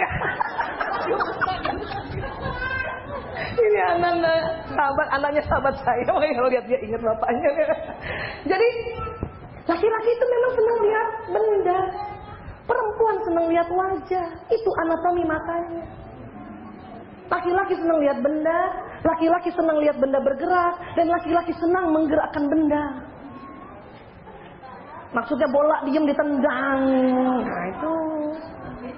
Jangan marah juga pada anak laki kalau kita, nah ya Umi, lihat TV lagi. Bukan mau membangkang, bukan. Memang dia tidak tahan lihat wajah. Matanya tidak bisa tatap-tatapan dengan mata kita. Makanya salah kalau nasihatin anak laki suruh lihat Umi, lihat Umi, lihat Umi. Dia akan begini ngeliat, terus Uminya ngeliat jalan gini.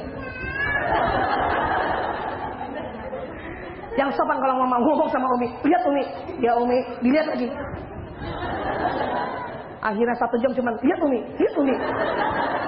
Kapan? Ya, paham ya Bu? Laki-laki tidak bisa kayak kita. Kita lihat di tengah, tapi kita bisa lihat kanan kiri. Kenapa? Karena Allah ciptakan mata kita itu untuk menjaga sarang. Jadi kalau kita lagi masak, ngelihat di sini masih bisa lihat tikus lewat. Ada orang baru datang. Siapa tuh? Laki-laki nggak bisa begitu. Salah kita kalau titip anak sama suami yang lagi ngerjain pekerjaan di laptopnya.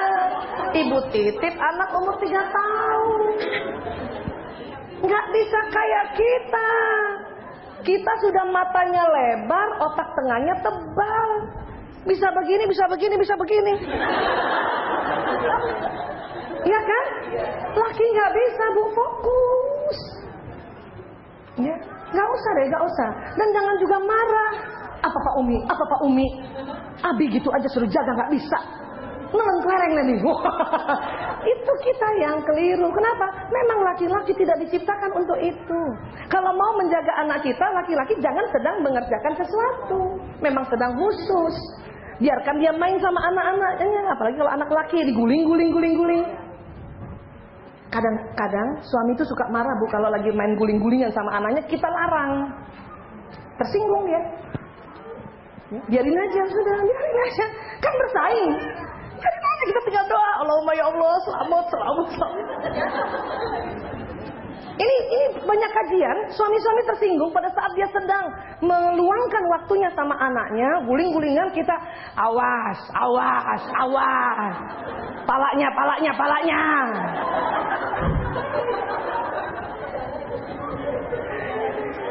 Tersinggung, apa kata suami kita? Ya udah, malas lah Abi main marah.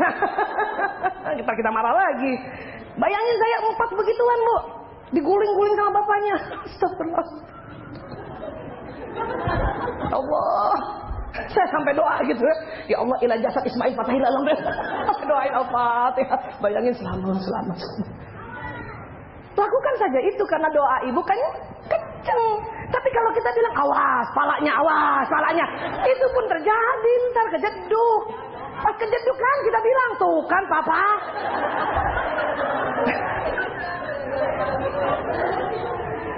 Lah emang kata kita sih. Ya. Nah, ini yang harus hati-hati ya, Bu. Ya. Jadi sekali lagi, pria lebih senang lihat benda. Matanya memang Allah bikin sudutnya sempit tapi panjang dia lihat. Ya, kita lebar tapi pendek, hanya sebatas dinding rumah. Laki-laki panjang. Maka kalau laki-laki bawa mobil dan sedang dia mau nyalip, sudah Bu, pasrahkan saja. Gak usah ribut di samping, awas, lihat kanan kiri, awas, lihat kanan kiri, lihat kanan. Kata suami, ngapain lihat kanan kiri? Itu nyalip di depan sana.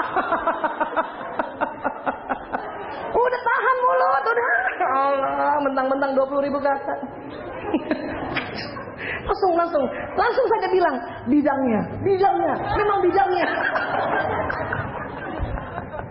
Ya, saya cerita gini supaya di bulan Ramadan saling memperhatikan watak kita, saling melihat, oh iya ya kayak gitu ya, nggak usah nesu, nggak usah marah, nggak usah.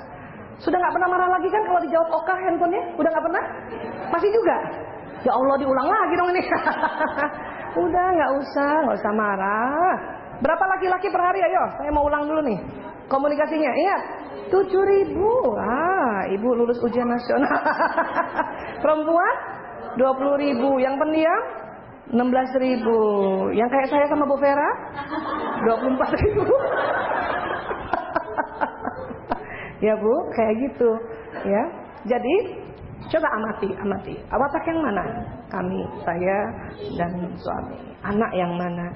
Sehingga waktu kita melihat sosok itu benar-benar holistik gitu. Manusia tuh holistik. Sehingga waktu kita mau membinanya, mendampinginya, kalau bahasa psikolog sekarang, mentreatmentnya tidak salah. Kenapa? Yang namanya membuat karakter itu ya asal kata dari karaso. Ya, karaso artinya mengukir. Ini bahasa Latin. Bahasa Padang juga sih. Apa bahasa Padang karaso? Iya, karakter itu karaso, to mark, mengukir.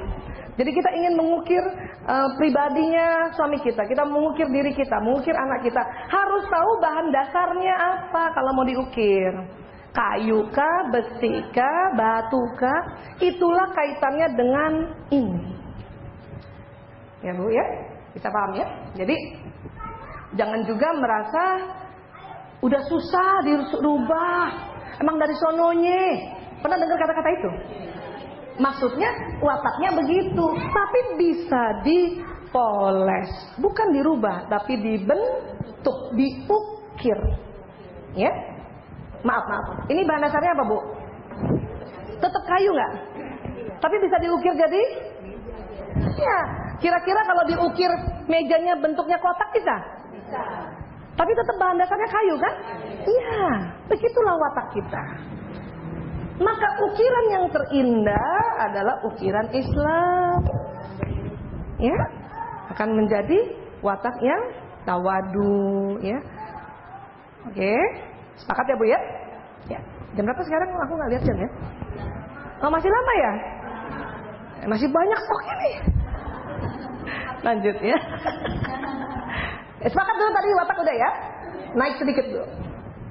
Setelah itu Allah memandang Nur Muhammad. Karena tertipu malu, Nur Muhammad pun mengucurkan keringat kembali.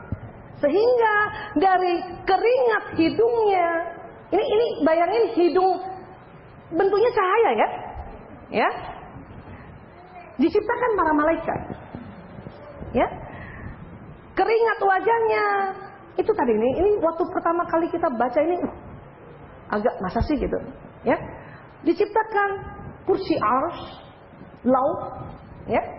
Kemudian pena, matahari, bulan, beberapa hijab, bintang, dan semua benda-benda yang ada di langit itu dari tetesan, ya, keringat wajah Rasulullah. Nur, cahaya, ya. Para nabi, rasul, ulama, syuhada, dan orang-orang saleh dari tetesan keringat dadanya. Kemudian Baitul Ma'mur itu ada di atas lagi lapisan ketujuh, ya. Ka'bah, Baitul Maqdis, dan bakal area masjid di seluruh dunia dari keringat punggungnya. Siapa yang rumahnya dekat masjid?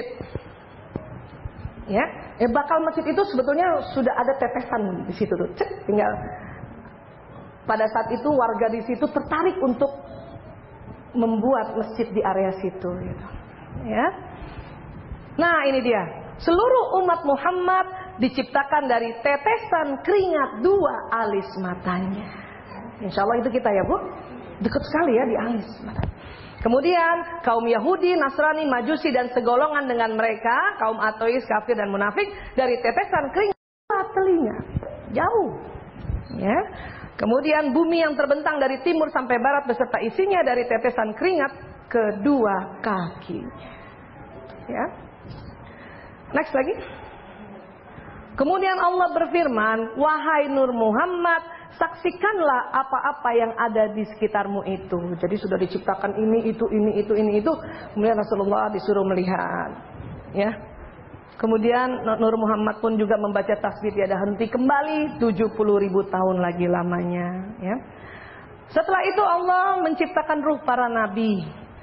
Ya. Kemudian dari mana? Dari tetesannya, cahayanya Rasulullah. Kemudian diciptakan ruh para nabi.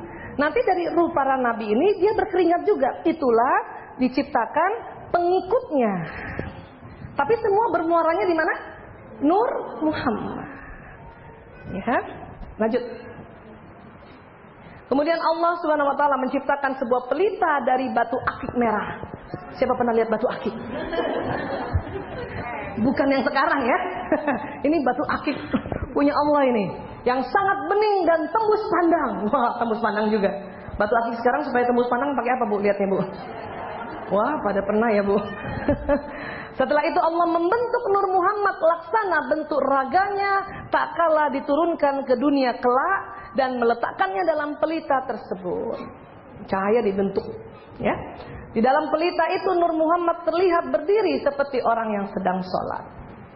Sementara itu ruh para nabi yang sudah tercipta itu mengelilingi pelita tersebut seraya terus membaca tasbih dan tahlil dan berputarnya selalu ke kiri kayak tawaf. Karena orang kalau berputar ke kiri itu membentuk energi, ya. Pernah belajar fisika?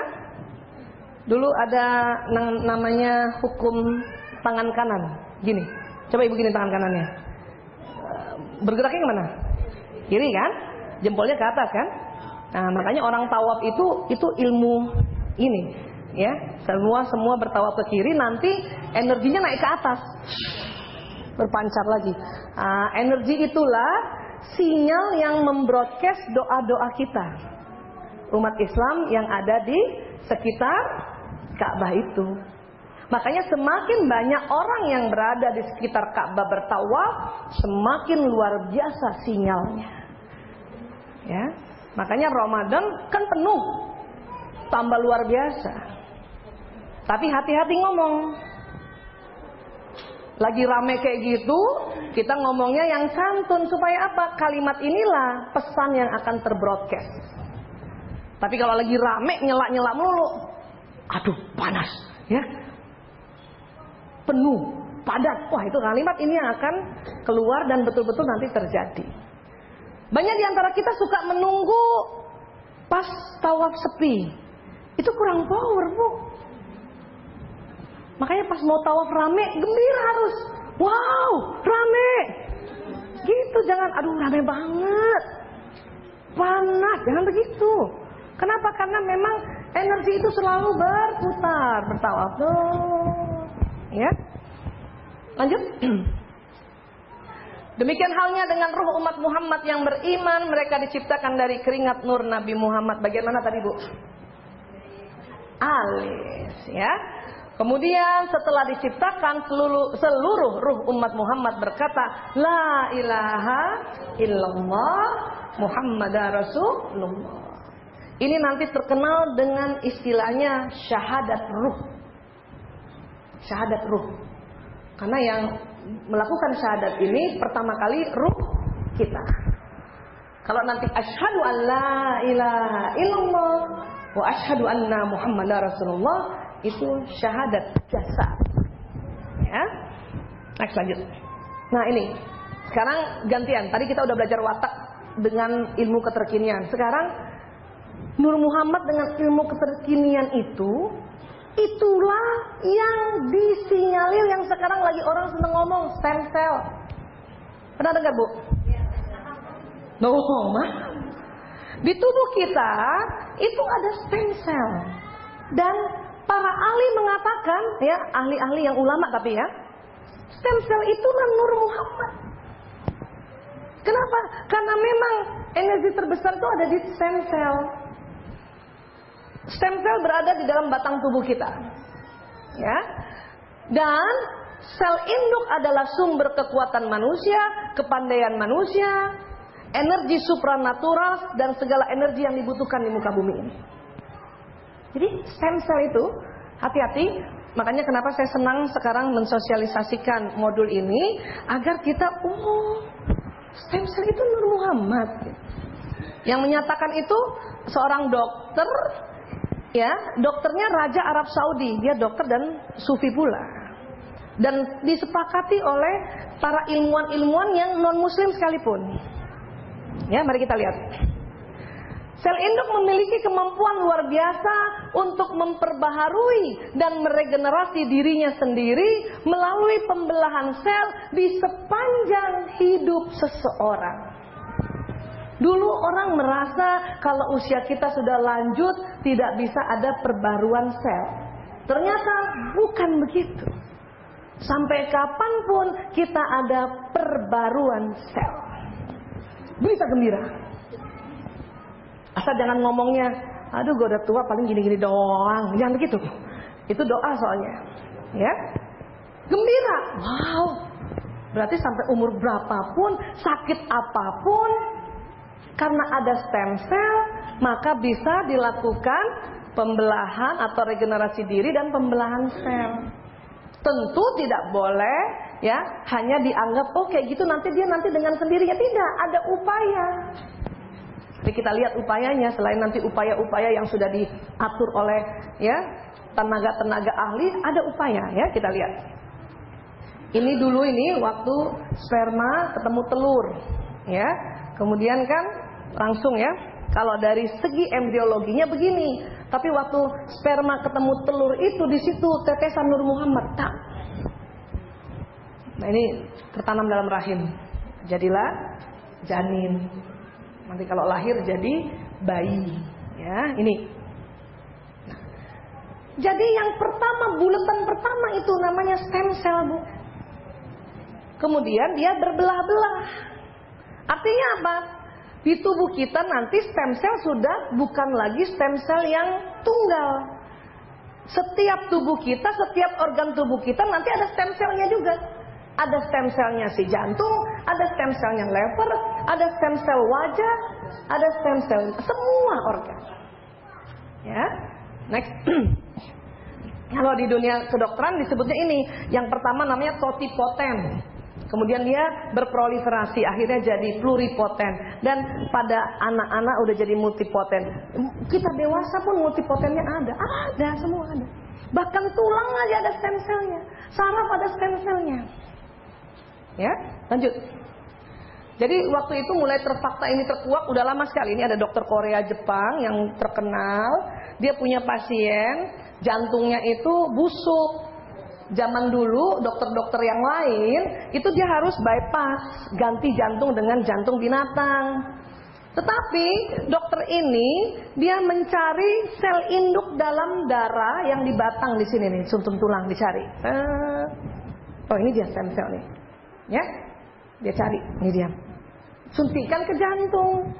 Didiamkan sekitar 1 bulan karena dia bukan muslim, pasiennya disuruh apa? Meditasi, mikir tentang Tuhan, karena begitu. Apa yang terjadi? Hasilnya 99% jantung yang membusuk tumbuh sel jantung baru, nan muda serta lebih sehat. Asik kan Bu? Next lagi. Nih, jadi stem cell bukan lagi satu sekarang, dia sudah banyak. Tinggal dicari, disuntikan ke organ yang sakit, bisa ke liver, bisa ke penyakit-penyakit darah, bisa ke saraf, ke tulang juga. Ya. Lanjut. Nah, ini tadi dari totipoten terus gitu. Next. Ya, ini tadi yang saya bilang, dokter Raja Arab yang seorang sufi. Dia mengatakan sel induk itu adalah Nur Muhammad. Teknik yang dipakai oleh dokter ambil stem cell itu dan dimasukkan itu sudah dipakai oleh dokter Ibnu Sina. Ya, Avicenna. Dokter pertama orang muslim. 17 tahun sudah jadi dokter, ya Allah, ya Rob. Ya, pengen juga begitu ya. Cuman nggak boleh di undang-undang pendidikan. Terlalu cepat, ya. Next lagi. Nah, ternyata ya, totipotennya itu di setiap manusia ada dalam plasenta. Maaf ya. Ada dalam plasenta. Makanya sekarang banyak sekali tawaran-tawaran setiap anak yang lahir plasentanya diminta untuk karena stem cell awal ada di situ. Untuk apa? Siapa tahu si anak itu sakit, diambillah stem cell dari situ. Bukan hanya untuk anak, saudaranya pun yang satu darah. Cuman memang karena butuh tangki yang bersuhu minus 196 derajat agar kualitas stem cell terjaga, maka menyimpannya tentu mahal. 60 juta sampai 320 juta adalah 15% diskon. Kita kan cari begitu ya. Nggak usah bayar sendiri sebetulnya, boleh sharing kan gitu. Apalagi yang punya penyakit turunan autoimun, lupus, leukemia, anemia. Oh, itu lagi gencar-gencarnya sel-sel itu. Hanya saya sendiri saja, plasenta anak saya 5-5-nya terlanjur saya tanam. Waduh, berarti nunggu cucu, gitu ya. Iya kan? Iya, malah susah ya, masa sih sesusah ini gitu. Ibu, siapa yang masih simpan tali pusat anaknya yang di sini? Yang ini, bukan yang ini ya. Ini kan ditanam biasanya ya. Yang ini. Zaman dulu ibu kita bilang apa? Iya, kalau anak sakit, demam, bersihin dulu, rendam air hangat, diminumkan. Iya gitu ya. Diharapkan sebetulnya stem cell masih mengalir di tali pusat itu. Itu sebetulnya yang mau diambil. Ya, makanya orang tua kita sebetulnya itu dituntun oleh Allah. Hanya sekarang itu baru terkuak. Oh gitu. Yang terlanjur, ya tahu di mana ya? Kayaknya nyelip. Ada tuh yang gitu ya. Nyelip di mana, saya masih simpan, tapi ada beberapa ibu yang nyelip. Ya udah deh Bu. Jadi stem cell itu memang adalah Nur Muhammad. Harus masukkan di otak kita. Stem cell adalah Nur. Tetapi kalau dengan cara seperti ini sudah sulit, bisa pakai sumsum tuh. Cuman ini juga tidak mudah. Sering terjadi infeksi. Maka bagaimana? Lanjut. Nih, Mampukah kita membangkitkan Nur Muhammad SAW dengan cara yang benar dan tepat dalam batang tubuh kita? Nggak mungkin, susah kalau Islam yang sudah ajarkan. Apa? Dalam surat Al-Ahzab ayat 56, Bismillahirrahmanirrahim, sesungguhnya Allah dan malaikat-malaikatnya bersalawat untuk Nabi. Hai orang-orang beriman, bersalawatlah kamu untuk Nabi dan ucapkanlah salam penghormatan kepadanya. Salah satu manfaat salawat adalah mengaktifasi stem cell di tubuh kita. Nggak usah susah-susah Bu ngambil dari sini Bu. Masya Allah. Memang nggak bisa cuma sekali. Kenapa? Stem cellnya itu, bayangkan ini jantung nih Bu ya. Di antara semua sel, stem cellnya kan satu. Entah di mana letaknya secara anatomi. Itulah makanya salawatnya harus berulang-ulang supaya nyari dulu dia. Kalau stem cell sudah kena teraktivasi dengan salawat, maka sel yang lain terinduksi. Makanya langsung teraktivasi semua. Sehat jadi. Termasuk wajah kita Bu. Tenang. Banyak yang cari juga kosmetik stem cell ya Bu. Stem cell apa tuh? Domba. Saya mau cerita sedikit. Saya pernah cerita ini di depannya ibunya Mas Bim Bim Sleng ya, Bunda Ivet ya. Beliau itu umurnya 78 tahun Bu. Tapi masih bercahaya mukanya ya. Waktu saya cerita gini dia begini, ya Allah dong, kan gayanya gitu tuh Bunda Ivet tuh ya. Pantesan apa Bun? Nenekku tuh ajarin aku sejak aku kecil, masih gadis gitu ya, kayak anak-anak kita gitu ya. Kalau bercermin suruh baca salawat. Terus tambahan doanya, ya Allah ya, aktifkan Nur Muhammad di wajahku. Begitu. Tanpa dia tahu bahwa itu mengaktifasi stem cell, dia lakukan terus. Saya bilang udah tepat itu Bun. Sudah tepat, kenapa? Karena kita bicara, kita sudah salawat dan kita doa untuk mengaktifkan stem cell yang di muka, maka dia 78 tahun ya Allah Bu, masih begini juga nih, begitu juga. Karena dia dampingi anaknya, bayangin. Ya, makanya rock musik, musik grup band Sleng itu diberkahi Allah. Kenapa? Dia, ya ibunya jadi manajernya. Satu-satunya band musik di dunia yang manajer ibunya yang pertama kali adalah Sleng. Tahun 2008 dapat hadiah, dapat award dari Boston.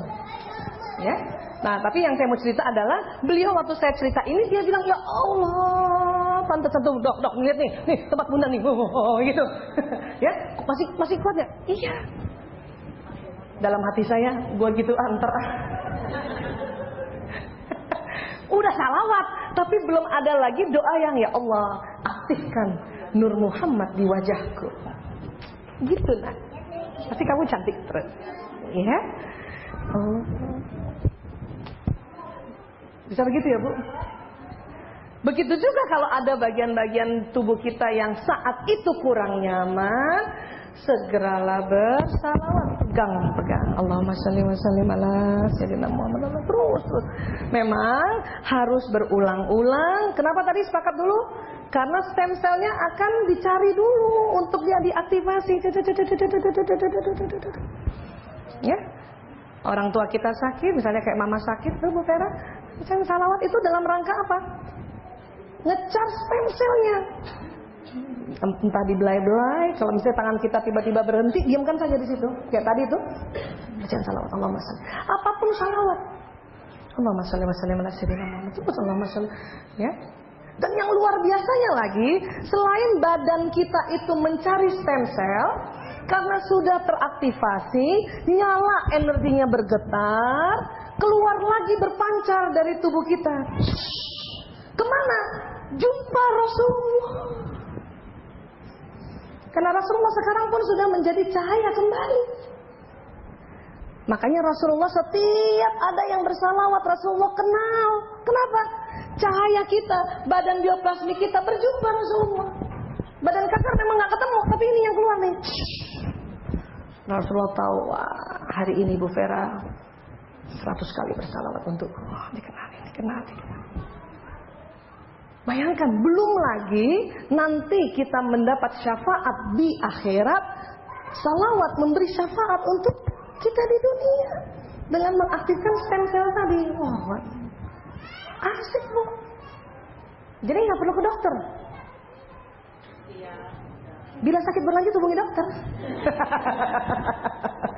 Bu, ke dokter oke, tetapi salawat dulu.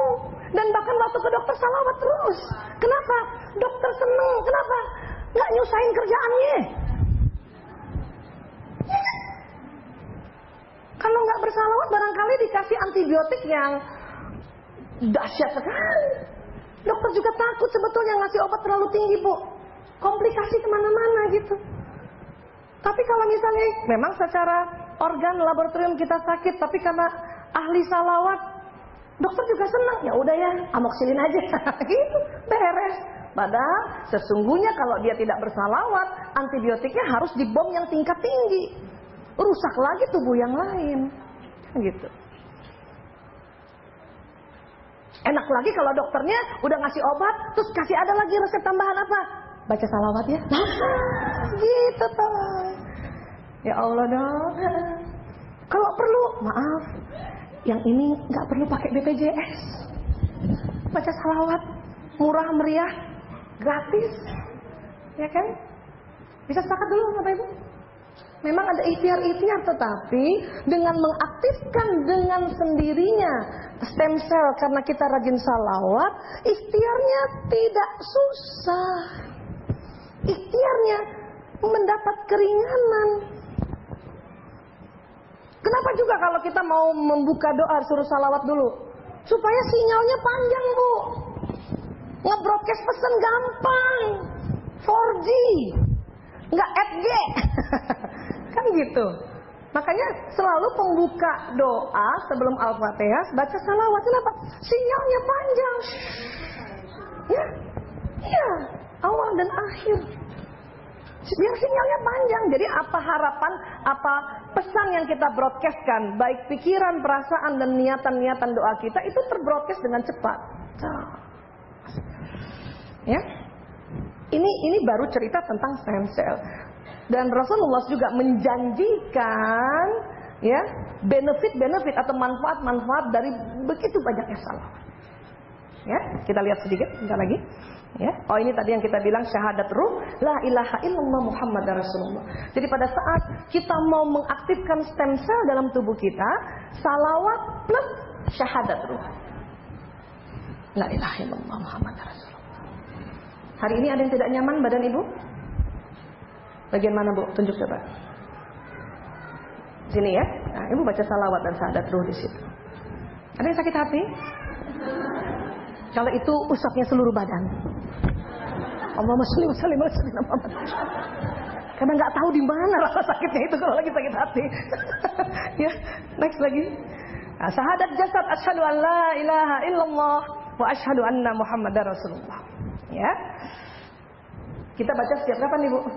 Pembaharuan syahadat setiap azan. Iya.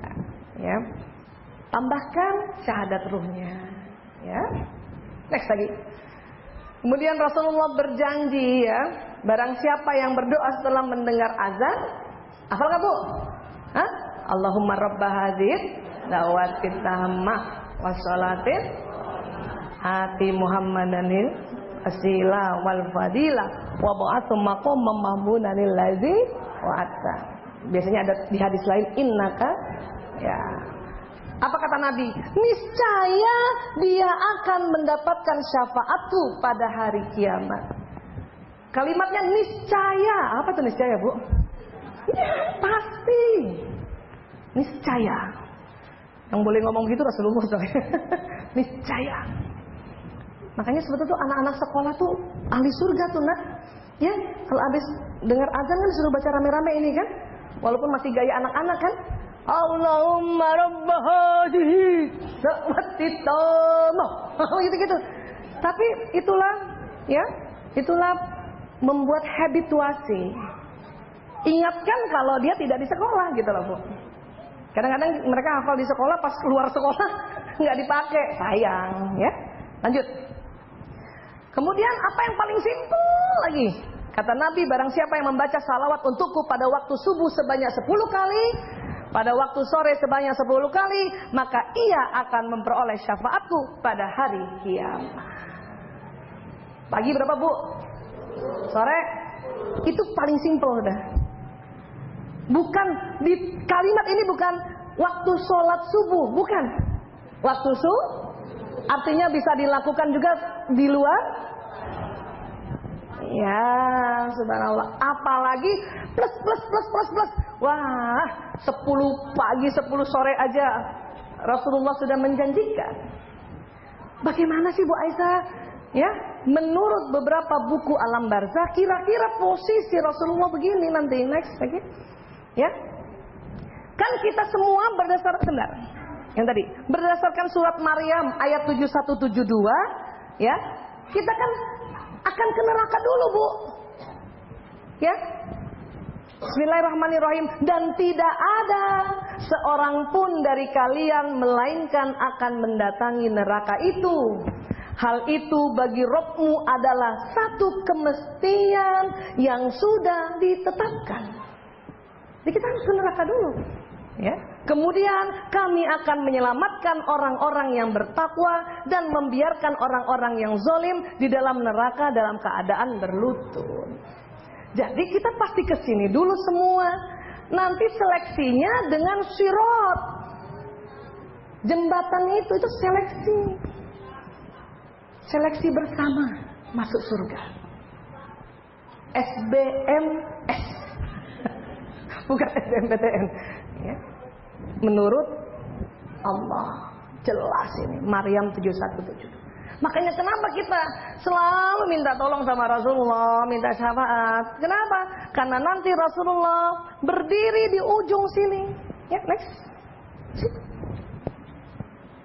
Waktu kita mau lewat, Rasulullah hafal siapa yang rajin salawat. Nanti Rasulullah akan bilang nanti, ya Rob, selamatkan Fulan bin Fulan, selamatkan.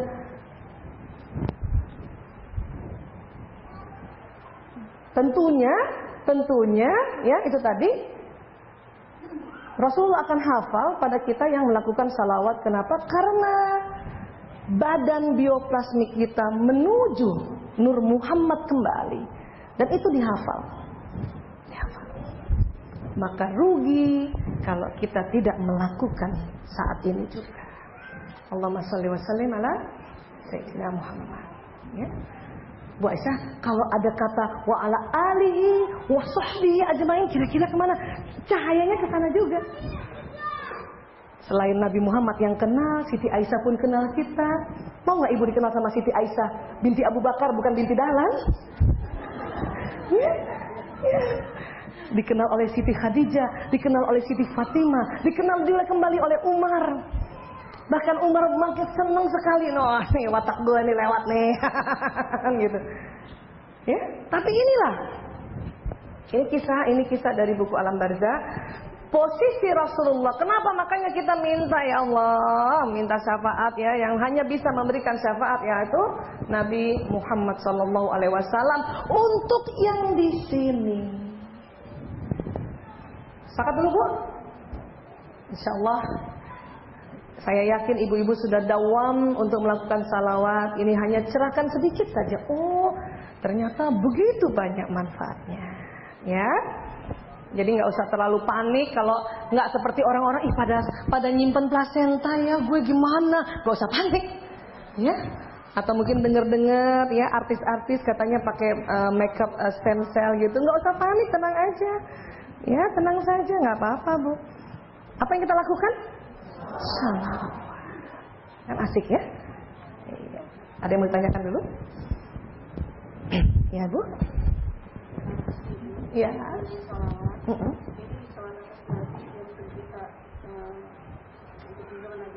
Ya. Ya. Ya. Ya. Ya. Ya. bagaimana dengan yang bersalawat seperti di musola, masjid, yang salat seperti ibu-ibu pengajian itu apa bedanya? Sama, nggak ada beda.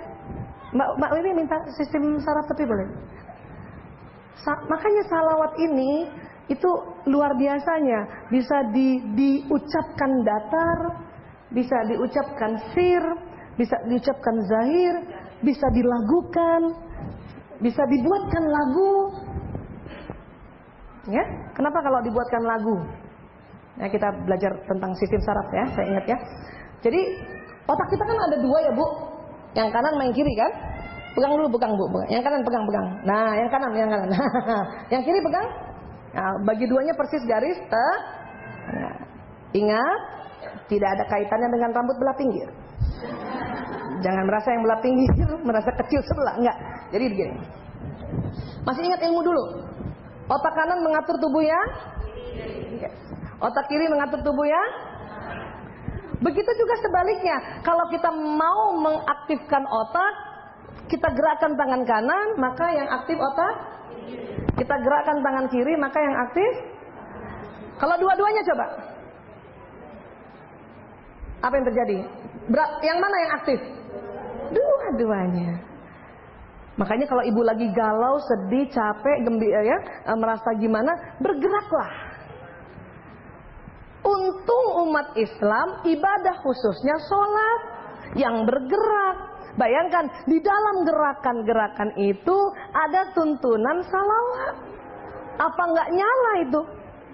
Apa nggak nyala itu stem cell di dalam tubuh? Kenapa? Karena di dalam tubuh kita ada ini nih. Saya sering banget kalau modul kita kan kita belajar ini ya. Ini sistem saraf tepi nih Bu. Ini yang saya bilang, otak kanan ke kiri, otak kiri ke kanan. Ini sistem saraf kayak kabel telepon. Azan. Subhanallah, alhamdulillahirabbil alamin. Ya kita ini dulu ya. Jawab azan. Allah.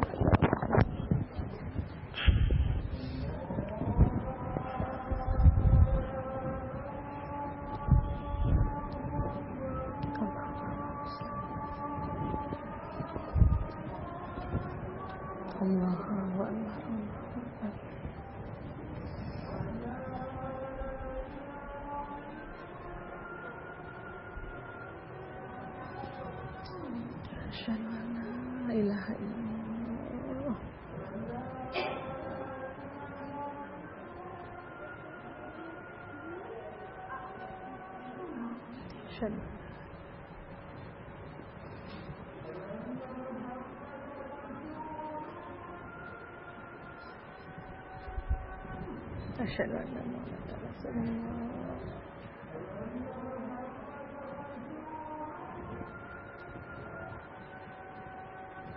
Asyhadu anna Muhammadar Rasulullah.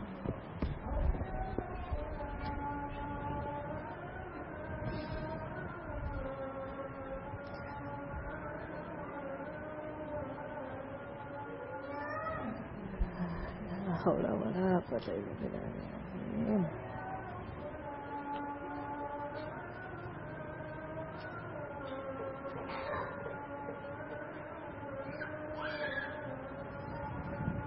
La haula wala quwwata illa billah.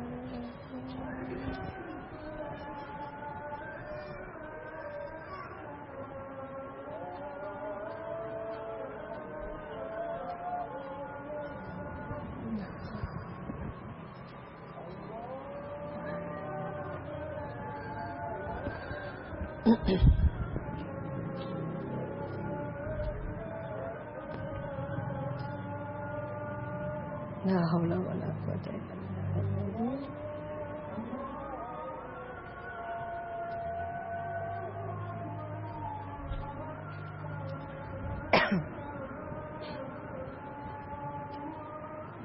Allahu akbar.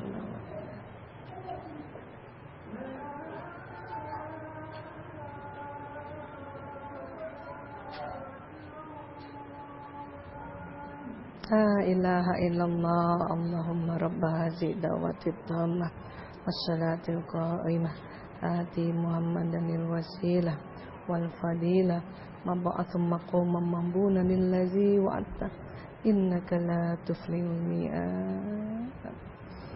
Allah ya Allah. Ya ibu-ibu, terima kasih. Alhamdulillah sudah azan ya. Kita harus segera sholat. Dan terakhir saja, bahwa saya ingatkan kembali bahwa sistem saraf kita ini kayak kabel telepon. Ibu baca bismillah itu jalan, ibu baca salawat itu jalan, ibu ngebatin apapun dia jalan. Ya. Jadi yang diminta adalah yang kita ucapkan, yang kita batinkan, hendaknya yang baik-baik. Indah lagi kalau memang Allah yang tuntun, ya. Jadi seperti itu Bu ya. Mau dinyanyikan, dilagukan. Kenapa? Salawat boleh dilagukan karena syair, ya. Allahumma sholli wa sallim ala sayyidina Muhammad. Itu kerja otak kiri karena otak bahasa. Nanti pesannya jalan di kanan. Otak kanan itu salah satu kerjanya adalah musik. Sehingga kalau salawat ini kita nasyidkan, kita lagukan, maka nanti kerja otak kanan. Jadi pesannya jalan di kiri. Maka banyak sekali nasyid-nasyid salawat yang kalau kita senandungkan akan jalannya lebih powerful ke badan kita. Apalagi kalau kita mau tujukan, ya Allah, ya saya niatkan nasyid salawat ini untuk apa? Menggembirakan hatiku misalnya. Atau juga misalnya maaf sedang kena lever gitu ya, salawatkan lever dengan harapan stem cell di lever itu dia teraktivasi. Itu semua boleh diucapkan karena akan jalan itu. Dia nyari. Sepakat dulu ya? Ya seperti itu ya Bu. Baik, terima kasih ya. Kita sama-sama baca hamdalah alhamdulillahirabbil alamin. Insyaallah kita betul-betul jadi ahli salawat ya Bu ya. Alhamdulillah, amin. Terima kasih banyak. Mohon maaf lahir batin ya. Wabillahi taufik wa hidayah. Assalamualaikum warahmatullahi wabarakatuh. Alhamdulillah.